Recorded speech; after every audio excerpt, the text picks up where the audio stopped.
gamers. Alright, let's do this. Start Toko. Dipper goes to Taco Bell. Like classically shitty. It was a normal day in Gravity Falls, Oregon. Well, as normal as Gravity Falls gets anyway. Dipper Pines was reading his book, and Mabel, his twin sister, was wondering what he was doing.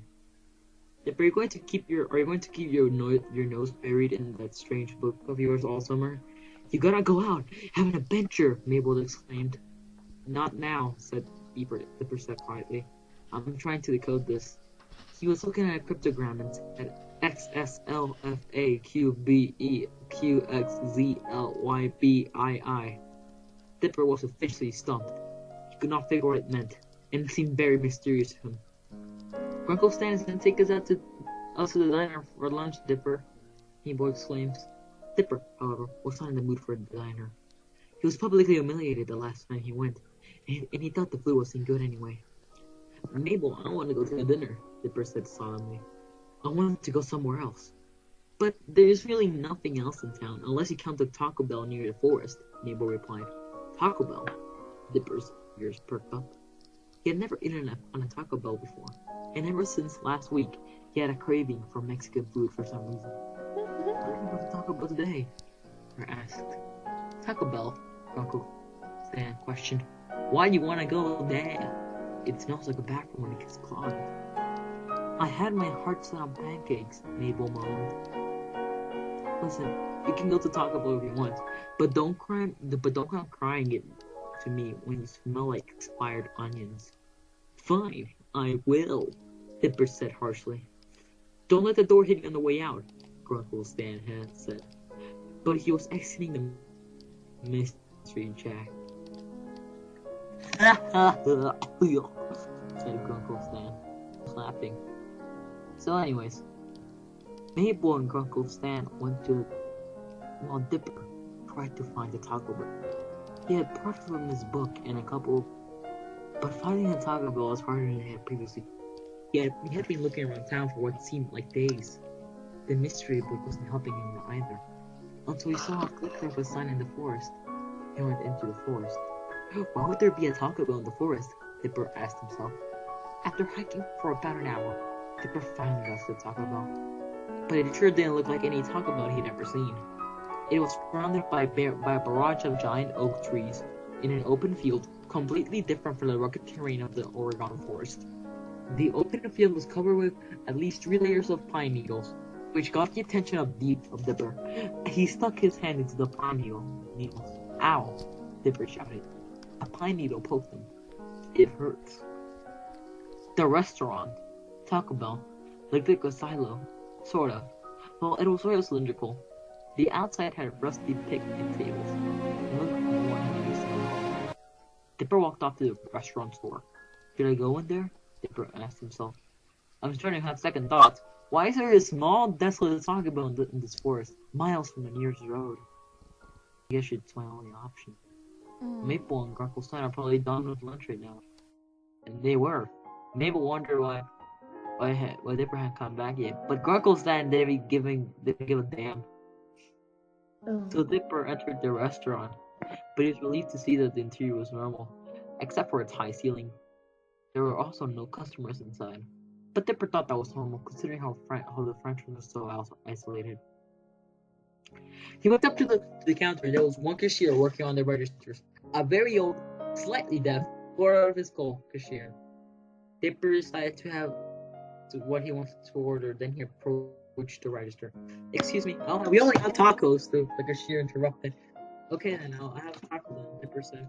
What did you want? I said I want a taco, Dipper yelled back. Okay then, the cashier said. Then went in the back for a few minutes. What the fuck? When he came out, he was carrying Dipper's taco. That'll be $1, the cashier said. Dipper gave him the money and went to sit down on a leaf scrambled table. He bit into the hot, spicy, juicy taco, filled with pure meat, mild, tantalizing black beans, sour, fluffy, sour cream. He enjoyed the single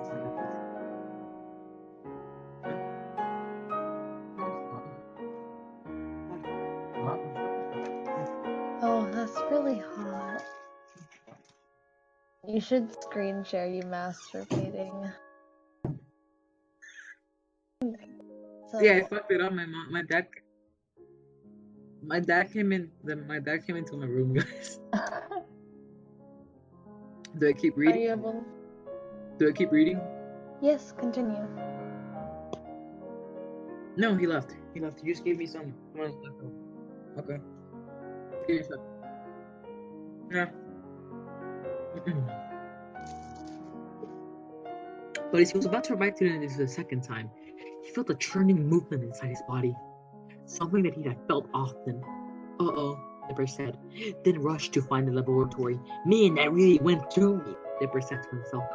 For some reason, the bathrooms were sitting in the corner, far from the counter, and far from the table he was sitting at. He walked in. He found the bathrooms that were surprisingly clean. For a fast food restaurant anyway. Dipper found this suspicious. All the stalls were full. No one was using the urinal. They were right in queue. Someone walked out of the stalls. Dipper didn't pay Matt. Towards him walking out. But he was wearing all black and had a plastic bag with him. Dipper just had to go. Fortunately, he didn't make it in time. He checked his pants and found the worst of all. Yeah, Dipper said. Yeah, he was about to leave the stall when he noticed a bulge in his pants. He touched the bulge, and once he touched it, he knew exactly what it was. It was an erection. He found himself completely aroused after touching it, and started to do it more. Eventually, he was ready to hardcore masturbate. He didn't know what was around him, but he knew when he was aroused. He took off his blue shorts and his soiled underwear.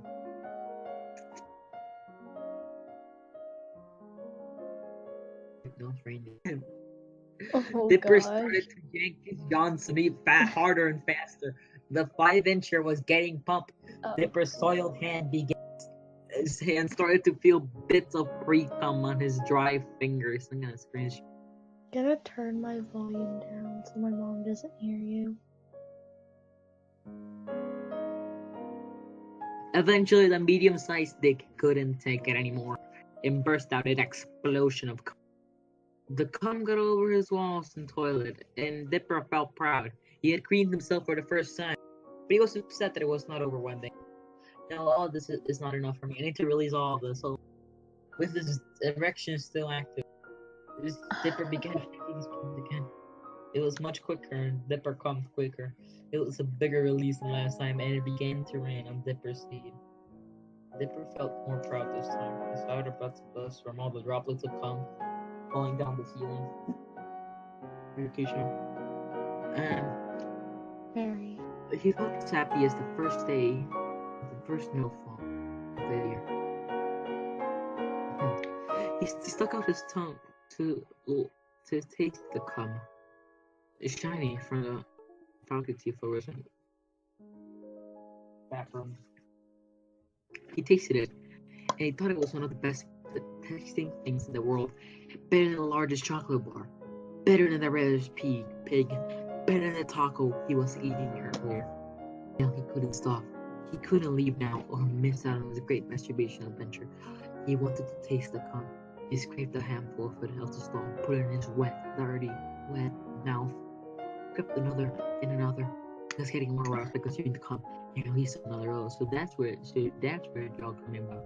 Dipper got himself come over his face and teeth. Dipper came up with a solution to get a more hardcore adult experience.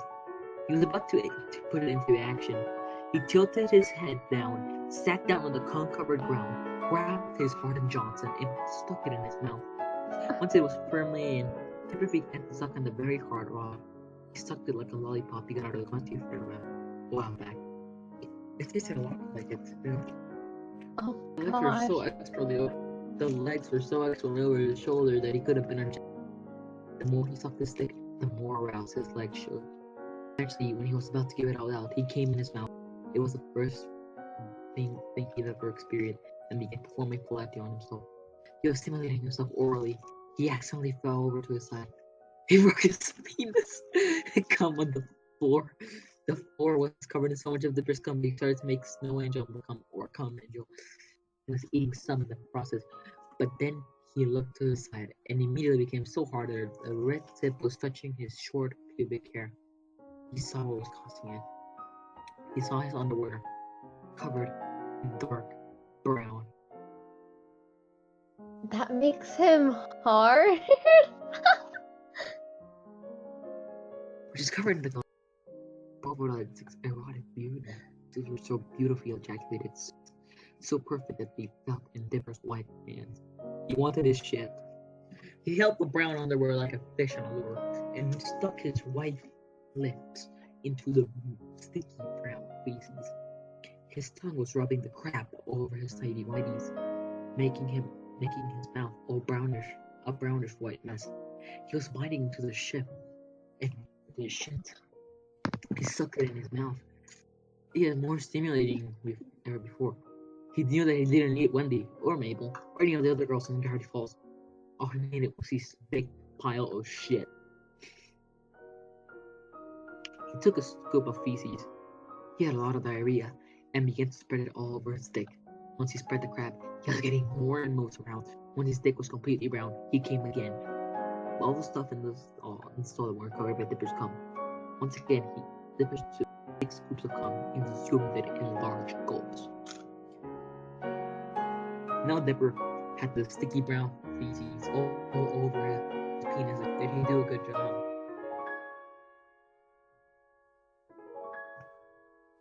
Stuff was all over his external genitals and his testicles. He had come a few times here and there. Now, his beautiful brown genitals needed to be cleaned. But Dipper didn't have any cleaning supplies, so he had to suck shit off. He brought his feces up and as soon as he touched his stick, he come. He was having the most fun he ever had in a bathroom stall. I forgot who he was, where he was, whatever. All that was on his mind was his sweet cum. He thought of a great. Dipper took a full of diarrhea and a scoopful of cum and put it in the toilet. He flushed it, but before it went all down, he cupped a wet pile of shit and cum and stuck it in his mouth. Dipper was cleaning all the shit, cum, and toilet water. It tasted great. He kept on doing it for God knows how long, and one of the times, he felt his head hit the toilet ground. Dipper's brain must have been knocked out of the team because of that. Because that time, instead of pulling all the shit in his food hole, he started putting it on the ground. He wanted more of his John, but that would Jesus.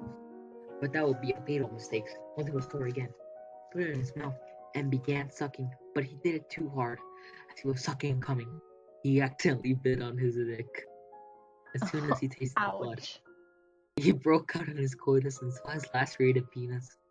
He saw a mix of blood and cum coming out like lava, his erectile muscles pumping out. Dipper grabbed it and grimaced in pain. He winced and looked horrified. He snapped on it all and tried to figure out a solution to the frustration. He put on some more diarrhea and cum on it, but that didn't stop the bleeding. Dipper speed up hit out a piece of his dick and tried to reapply it, but it didn't work. No matter how many times he tried to reattach it, it failed. He put him off his reproductive fluids on the castration. They only made the penis swell up, like a good earplug. Dipper was licking the blood off to try to stop it. What the fuck? But the blood was coming faster than he could lick. It was now ultimate pain. I felt nothing like this as he screamed.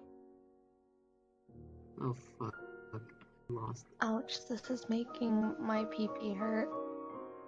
It actually hurts. Help! And he was now in ultimate pain. Nothing felt like this as loud as he could. And no one could hear him. He was screaming louder and louder. Help! I bit my dick off. He was going insane. He started to bang against his stall, screaming, help! I need somebody! Help! Not just anybody! As loud as he could yell. After a full 5 minutes of alarm making blood, cum and feces on the floor. He was banging his head against his toe. The banging was louder and louder than the loudest thunderstorm. No one came for help. One in the back. No one beloved Dick near. Unfortunately, he was near death. For one final blow to the head, the now screaming girls now Christmas Eve. He fell to the floor, turned forward, and fell in a mix of his own blood, cum, and feces. At the mystery shack, Maple was playing very well. She wandered off into the forest first. She knew where it was. And surprisingly, got in there less than a minute.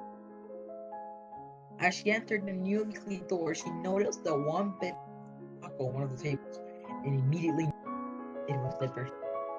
Maple rushed into the man's bathroom. She liked to use the urinals and rushed into the random stall. It was her brother's. Mabel looked at how messy the stall was and how it used to the deed. His now sneakers weird, sticky from stepping on into the reddish brown mess of fluid. She walked around the messy stall for a bit, but then saw the most horrid sight she could imagine. Dipper's corpse. Mabel was swallowed up in tears beside him.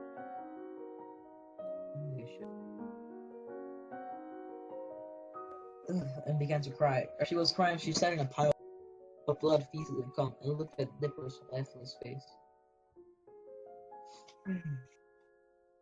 It was as beautiful as its smooth facial features complemented the circle of cum around him. Oh, Dipper, Mabel said through her tears. Let me clean the white stuff off your lips. Mabel brought Dipper's head up to hers and she kissed him. After pulling out of the kiss, Mabel enjoyed it until she kissed him again. She didn't want to let go of Dipper, not now. Now he just died in her arms and felt a tingling feeling. 君、もうジョジョとキスはしたのかい？まだだよな。初めての相手はジョジョではない。I know, no one in the bathroom stall, Mabel thought. She immediately came up and asked her. She pulled up Dipper's head onto her head and kissed him again. Only it was a French kiss. Once Mabel was done, she put the body on the floor. The bodies. Then Mabel got down on the fluid-covered floor too. Mabel tried to go kiss crazy frenzy with Dipper, then made it look like Dipper was alive. Tongue went into Dipper's deceased mouth, scraping the feces and the cum of the roof of Dipper's mouth. Mabel was shaking even more now that her tongue was touching Dipper's. She unzipped her jeans. Police let them up and then threw them at the wall. They stuck there from the cum. Mabel revealed her climb, her nice, clean, exposed. Not noticing the internally bleeding penis and brung it close to the surface. She rubbed her clitoris around for arousal purposes. She stuck it in, and once the dick was in, she finally felt joy in her life. She left the feeling of losing it to her dead brother. It started to get the oddest feeling. She finally lost it. She squealed in happiness and started to French kiss Dipper harder. Her tongue almost touched Dipper's uvula. She kept on holding the lacerated dick in her tongue all over Dipper's mouth. She kept pulling in and out of Dipper's dick. Blood was sitting on her urethra, not noticing one bit. She did not want to leave the body. Now, to kill herself, they could bathe the cold. If only Dipper could come back. After what seemed like hours, it would. Mabel finally looked down at the prettiness. She couldn't away from it. It was now swollen to its head. A whole mix of rainbow colors and still spewing lifeless cum. Mabel vomited on it, which only made it. It grew bigger and bigger. Oh, she said softly. Then Mabel started to scream. She was horrified inside. She tried to put a giant mix of vomit and feces on the dick, but it didn't work. She tries to suck it off, but she found herself enjoying the taste of Dipper's peanut butter. She kept on sucking. Tasting the touching and fondling Dipper's dead erectile. She was ecstatic. More happy than she had ever been. More happy than she As she was feeling the light, the stall door started. Mabel took notice of this. Huh. Asked. The door started to open more. It was locked. She started to get nervous. She didn't want to go to jail for necrophilia. She was only a child who bit off more than she could chew. She got to have it after losing after she tried butter for so long. If it was the police, she had no hope. She hoped it was just another talk about who listened to her and help her out.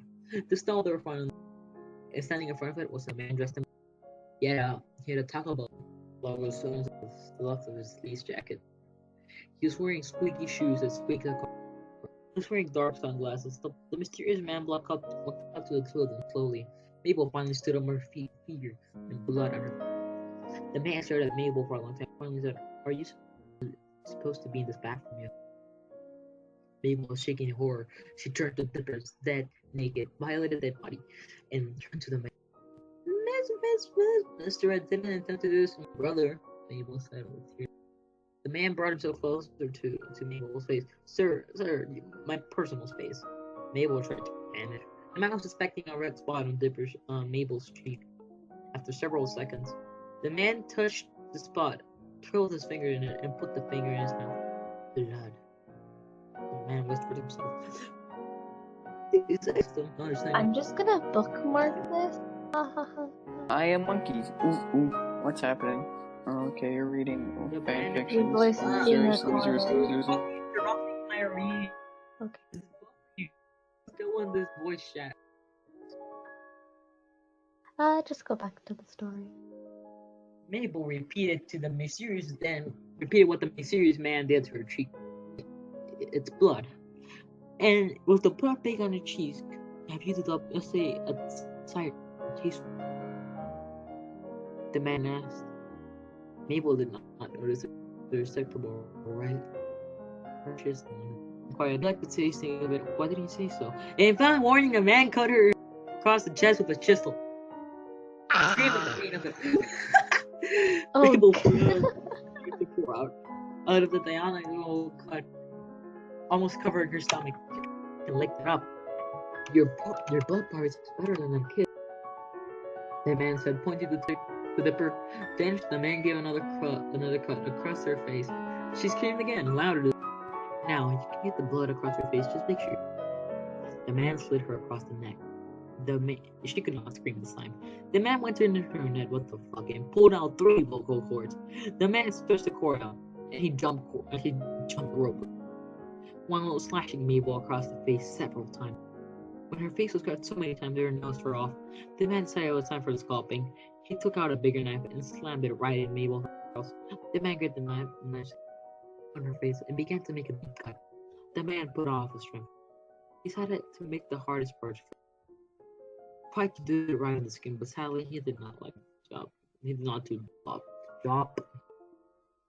Shit. Mabel's head was now topless. The top of her skull was exposed and violently cut, so you could see her brain is. The pieces of muscle and flesh were attached to Mabel's hair, so the man cut them off. The scalp was now as thin as skin and full of Mabel. He hung the scalp on the hole on the door. It will be a surprise, something he kept to himself. And now the man began to prepare for the rest of the body. What he wanted to do next was make it rain, not water, anything.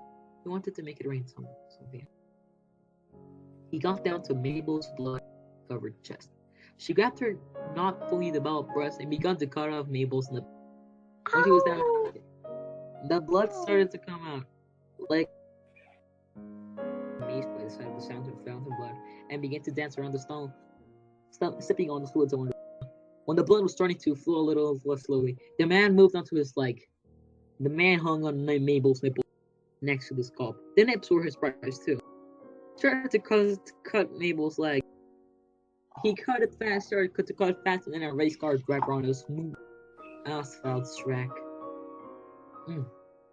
The cut kept on appearing on her knee. The cap bone was exposed. By that time, her lower legs and her body were only attached to a thin string of cartilage. What are you reading? Shut up. Then the man moved on to her toes with a knife as sharp as a knife of the spot, and began to cut every one of her little toes off. Mabel's body was losing so much blood that she started to flatten out. The The place where it was coming out most was her toes. The toe blood was making a sea of red on the floor. The man now with his Taco Bell fleece jacket splattered red over it, now dug the knife into Mabel's left foot. He began to make another cut, similar to what he did to her skull. He began to cut off the skin off the foot. The cut was much better than what he did to the skull. He did the same to the other foot, and then hung up the skin into the skull. Giant bits of flesh, muscle, blood, and nerves. Mabel, who was still alive, was now completely exposed. She was getting her mouth hanging open like a gaping person. The blood covered her chest. And since the man actually had a soul, he didn't want to subject the little girl to the mystery she was about to endure. So he took a long knife and stabbed her in the middle of her chest, right where her heart. Blood poured out a bit more than her cut off nipples did. Once the blood was done spewing, the man got down to Mabel's bloody vagina. He very carefully took his knife, got down in his stomach, and stuck the knife blade up the hole. While Mabel's cockade, the man was rotating the knife, cutting the walls of Mabel's egg chamber. And they got inside. Every one of Mabel's fallopian. Hello? It was a hard job. He had to do it very careful. He had done it many times before, but today wasn't his best day. He accidentally slit some of the sides of Mabel's vagina, cutting it into the muscles around it. The man was very mad.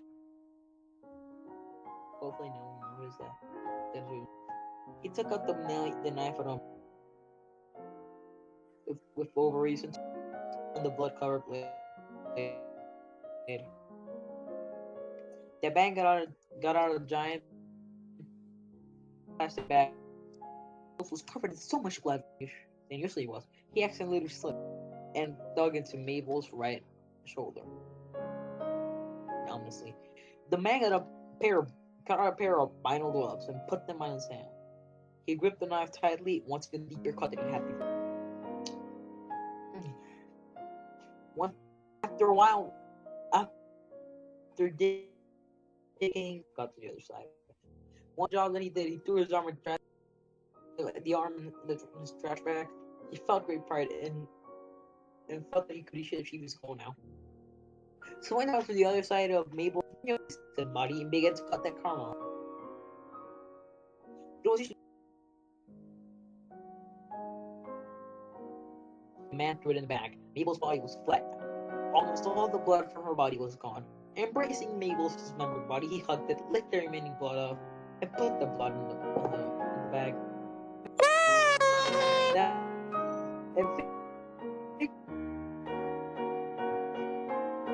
It showed his cut off dangerous appendages. He did the same on the other side, the same manner as Mabel's. As it was done quickly, he put it up on the bag as well. Then it was time to clean up. As he managed, the bathroom was so big that he mopped the whole mess of things off the floor and got into the bag. Until the floors were and wall looked respectable for a fast food bathroom anyway. The man got out of the toilet cleaner and cleaned the toilet because it was way more messy than the stall itself. After a few minutes, the toilet cleaning was over and the stall was clean as new as a car. It smelled like it too. The man left the bathroom and the stall waited, ready for its next victim. The man got out of the bathroom, went to the back of the kitchen. He got near the machine. It was a not-looking machine. He had a crank on the side, a funnel on the top, and something shaped like a taco on the side near a conveyor belt. Why did I have to do everything myself? The man questioned. He hung up his blood-stained jacket and sunglasses, revealing his Taco Bell employee uniform. The man took the bag one by one and started to put the body bags into the funnel. Once the bag was empty, he kept on putting more parts in it. Only this time he turned the crank. Once the bag was empty, he popped up 2 tacos. They weren't tacos really. They were actually human bodies in the shape of tacos. They went down the conveyor belt, and the employee using spray cans began to spray paint the body parts. Once they got to the Taco Bell tissue and the end of the paper conveyor belt, they looked like genuine tacos. The man grabbed one of the tacos, wrapped it in tissue paper, went to the front of the counter. He handed it to the old man cashier, and he went back to the kitchen. Here's your taco, sir. The cashier said to the fat customer. You're welcome. Sue handing the cashier the money. That was Dipper Goes to Taco Bell by Classically Shitty. Alright, I hope you have enjoyed the gamers. That was nice. Alright, gamers. AMM. I'm still recording, but do you want to give any final thoughts about this amazing thing?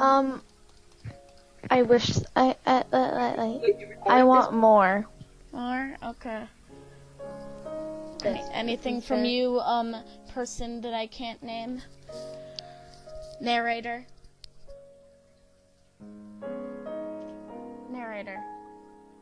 Bubbly, did you record this? Yes, I'm still recording. And do you have any final thoughts? This fanfiction, it inspires me as a writer myself and a musician.